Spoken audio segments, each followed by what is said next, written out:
प्रश्न 1। भारत में राज्य की राजनीति के अध्ययन के विभिन्न दृष्टिकोणों की व्याख्या कीजिए। भारत में राज्य की राजनीति को समझने के लिए कई दृष्टिकोण अपनाए गए हैं। संवैधानिक दृष्टिकोण, इसमें यह देखा जाता है कि भारत में राज्य की शक्ति और कार्य किस प्रकार संविधान द्वारा निर्धारित की गई है। दो, संस्थागत दृष्टिकोण, इसमें विधानसभा, राज्यपाल, मंत्रिपरिषद, न्यायपालिका जैसी संस्थाओं की भूमिका का अध्ययन किया जाता है। सामाजिक दृष्टिकोण, इसमें जाति, धर्म, भाषा, लिंग और वर्ग जैसे कारकों का राजनीतिक प्रक्रिया पर प्रभाव देखा जाता है। सौर राजनीतिक संस्कृति का दृष्टिकोण, इसमें यह समझने की कोशिश होती है कि जनता की राजनीतिक समझ, भागीदारी और सोच कैसी है। राजनीतिक अर्थव्यवस्था दृष्टिकोण, इसमें राज्य और बाजार के बीच संबंध, संसाधनों का वितरण और आर्थिक नीतियों का विश्लेषण होता है। प्रश्न 2। संविधान में उल्लिखित केंद्र और राज्यों के बीच शक्ति विभाजन की व्यवस्था का परीक्षण कीजिए। भारत में शक्ति का विभाजन 3 सूचियों के माध्यम से किया गया है। संघ सूची, इसमें वे विषय आते हैं जिन पर केवल केंद्र सरकार कानून बना सकती है, जैसे रक्षा, विदेश नीति। राज्य सूची, इसमें वे विषय होते हैं जिन पर राज्य सरकारें कानून बना सकती हैं, जैसे पुलिस, जय स्वास्थ्य, श्री राम। आस्थ। स्त्रे समवर्ती सूची, इसमें केंद्र और राज्य दोनों कानून बना सकते हैं, जैसे शिक्षा, जंगल।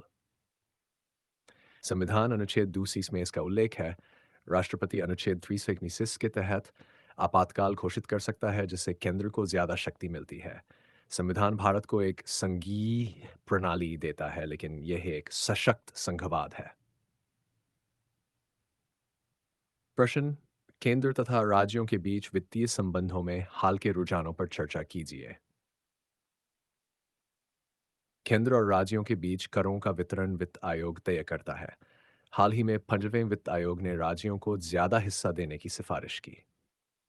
ड्यू जीएसटी, जीएसटी एक केंद्र और राज्यों का साझा कर है, जिससे दोनों सरकारों को आय होती है। इसके लिए एक साझा परिषद बनी है, जीएसटी परिषद। केंद्र की प्रधानता, कुछ योजनाएं जैसे प्रधानमंत्री आवास योजना में केंद्र ज्यादा भूमिका निभाता है, जिससे राज्यों की स्वायत्तता प्रभावित होती है। सार राज्यों की मांग, कुछ राज्य अधिक वित्तीय स्वतंत्रता की मांग करते हैं, जैसे केरल प्रश्न है। अ मार्क्सवाद, मार्क्सवाद कार्ल मार्क्स द्वारा प्रतिपादित एक विचारधारा है जो वर्ग संघर्ष, पूंजीवाद की आलोचना और एक वर्गहीन समाज की स्थापना पर आधारित है। यह मानता है कि पूंजीपति वर्ग मजदूर वर्ग का शोषण करता है। राजनीति में यह राजनीति को एक ऐसे उपकरण के रूप में देखता है जो शोषक वर्ग के हितों की रक्षा करता है। भारत में भी मार्क्सवादी विचारधारा का प्रभाव रहा है, जैसे सीपीआई पार्टी। अशोक मेहता समिति, 1907 में बनी यह समिति पंचायती राज व्यवस्था को सुधारने के लिए गठित हुई थी।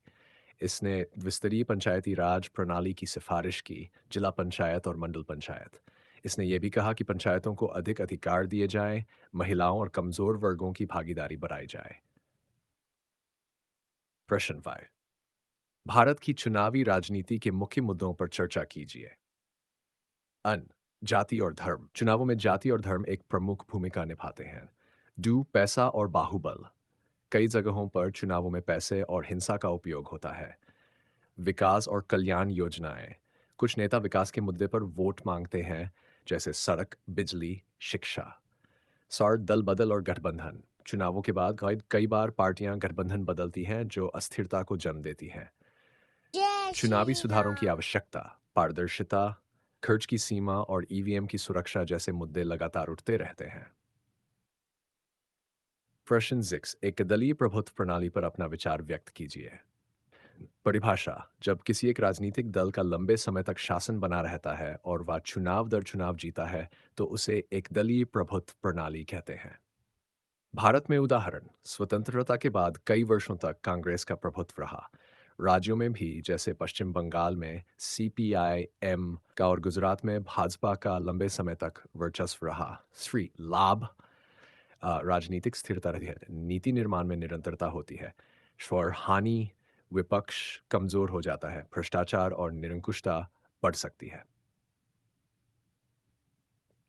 प्रवासन तथा वैश्वीकरण, क्रोशलकशन ग्लोबलाइजेशन के बीच संबंधों की व्याख्या कीजिए।